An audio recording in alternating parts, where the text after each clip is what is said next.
Hindi sa EDSA, hindi sa karsada ang panawagan para gawin at ipagtanggol yung sarili mo, kung di saan.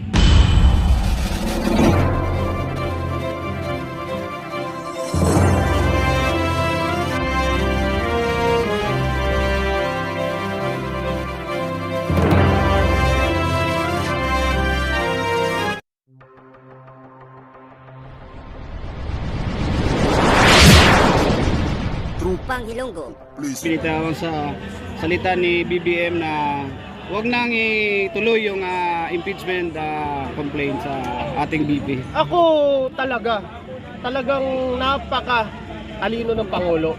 Kasi sinabi niya, no, walang makikinabang, di ba? Walang importansya kung pagsasayangan ng panahon, ng oras at ng gastos gamit ang pera ng bayan. Subalit, yun ay sa kagustuhan ng Pangulo. Pero siyempre, maraming Pilipino ang hindi naman pare-parehas mag-isip. Gaya ko, na ako tanggap ko yung panawagan ng Pangulo, pero yung pagbantaan yung buhay ng Pangulo ay iba usapan na yon. So no one is above the law na tinatawag. At doon sa mga grupo na nagpapasa ng reklamo ng impeachment, karapatan nila yon. Hindi sa kalaw yun ng Pangulo. Kasi may free will yung mga tao.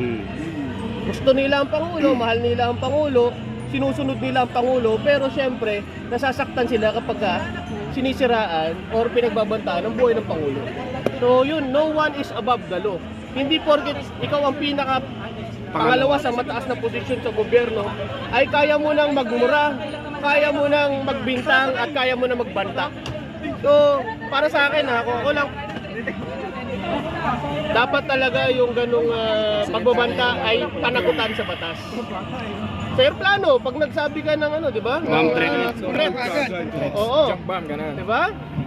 Pwede ka makulong.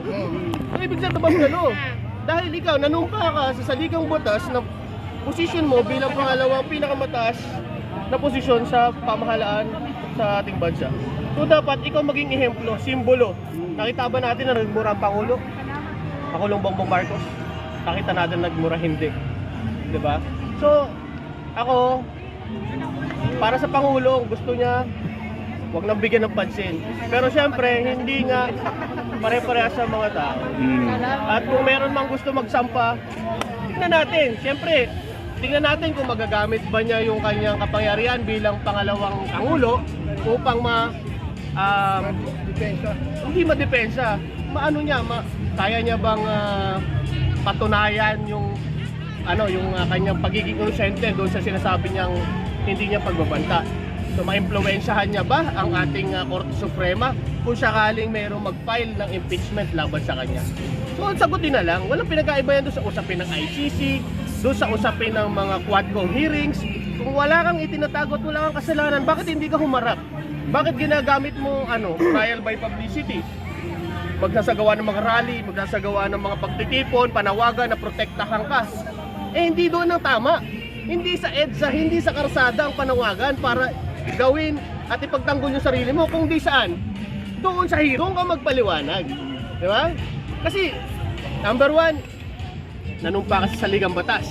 Sundin mo ang batas ng Pilipinas. True True saligang batas. Pero hindi ka sumusunod sa batas. So, di ba? Ganun kasimple.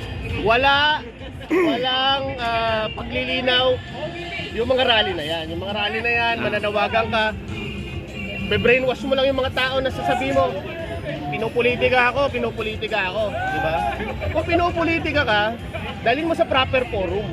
Kasi ikaw ay isa sa nagpapatupad ng batas. Tama. Anong masabi mo, sir, sa pagsunod ni VP Sara sa panawagan ng NBI na magpaliwanag? Yun ang sinasabi ko, di ba? Ini-influensyahan mo or nagte-take advantage ka doon sa kapangyarihan mo, di ba? Pero nanumpa ka sa saligang batas ng Pilipinas na pagsisilbihan mo at susunod ka sa batas ng Pilipinas, pero ikaw mismo hindi ka sumusunod. So anong gagawin? Yung mga tao nakikinig at sumasampalataya sa iyo, sasabihin inaapi ka, aping-api ka. Pero hindi sa proper forum doon sa labas sa kalsada. Dapat umattend siya ng hearing. Umattend siya ng hearing, tapos pumunta siya ng Congress, pumunta siya sa NBI, doon niya sabihin. Dati siya abogado, ay abogado pa pala. Abogado siya. So So alam niyo yung batas. So ganun lang kasimple, delaying tactics or inu-influensyahan niya yung pag-delay doon sa summon sa kanya. Sa Pina. So ganun lang.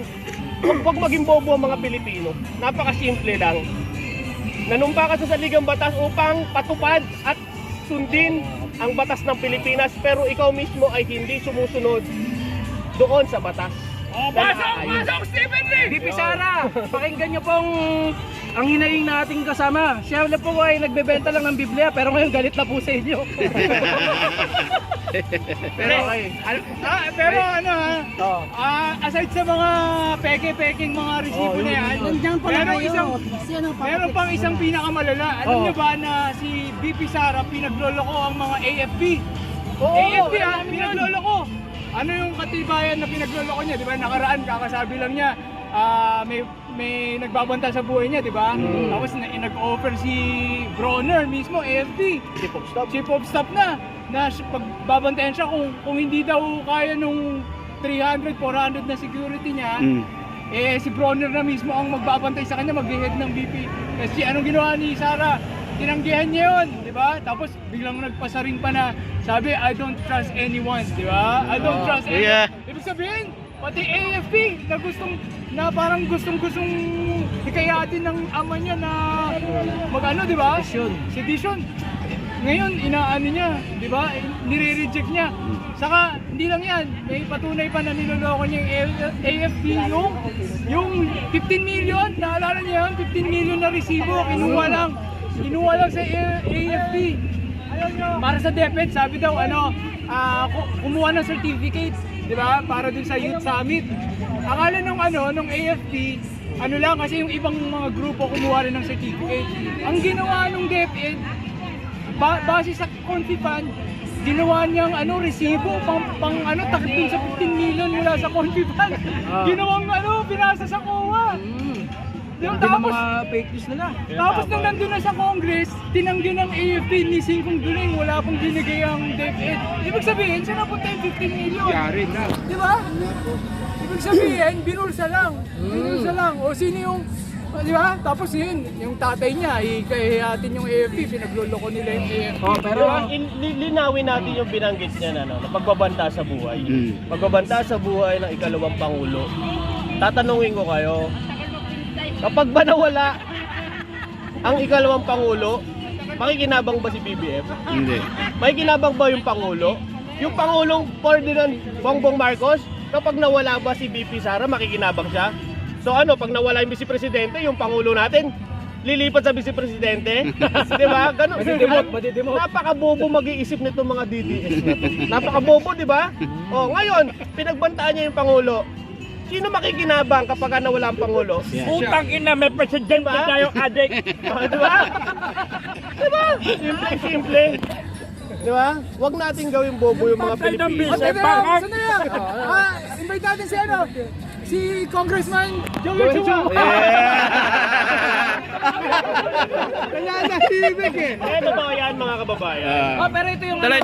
number one fake news na lang ngayon Kapag magkakasakit daw ang mga Pilipino, wala ng PhilHealth, zero funding. Zero funds! Wala na raw talaga zero. Mali po yun. Fake news lang po yun ng mga gustong tumakbo next year. Sumasakay sa issue ng PhilHealth. Ang PhilHealth po ay may 600 billion na pondo na pwede magamit natin mga kababayan na nagkakasakit. Sobra-sobra yan. For the longest time, ilang taon na silang laging nabibigyan ng subsidy. Iba yung Yes. Reserve daw yun, idol. Reserve daw. Yes, reserve yun. Ibig sabihin, pwedeng gamitin yun. Hindi mo naman, di ba, halimbawa, gold reserve. Kapag maganda ang market, value nito, pwede nating muna yan. Ay ibenta. baka gusto ng mga didilis pag naupo pa si Sara gagamitin yung... Ay, hindi pwede yun. Hindi pwede yun. Ginagawang mangmang yung mga Pilipino. Ginagawa kayong mangmang. Gusto nyo ba yan? Ginagawang tanga sila. Oo, yan ba ang Pangulo na gusto nyo para sa 2028? Ang gawin kayong mangmang? Ang ating lahi ay matagal lang sinasabi ang mangmang, pero tayo yung lahi na Ay, hindi ba ako? Kaya huwag kayong papayag.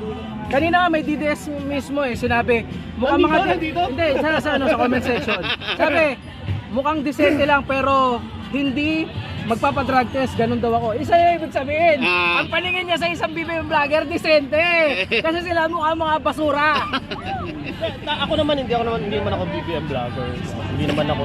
Aminin ko, supporter ako ng mga Marcos mula noon hanggang ngayon. Pero ang gusto ko lang is to clarify, to educate the Filipinos, lalo na sa social media. Kasi yung fake news katulad sa PhilHealth, sabi nila hindi binigyan ng budget kasi mas bibigyan yung akap. So, sino ba naman yung ano nila, magbe-brainwash nila? Yung mga kababayan natin na hindi nakakaunawa kasi yada nila sa fake news. So, yung hindi binigyan ng budget, ibig sabihin kasi sobra-sobra pa sa budget yung Pera. Ito dapat kinakausap sila. Nay! Hindi pa sobra-sobra sa PhilHealth yung budget. Nay! Ay. Yun. Kaya hindi nilagyan ng pondo. Oh, hindi nilagyan ng pondo kasi nga kinukuha na nga ng gobyerno yung sobrang budget para ilagay sa infrastructure. Pero hinarang ng Supreme Ang Court. ginagawa ngayon ng mga nagpapakalat ng galit sa administrasyon, ang Pangulo ayaw tulungan. Pare,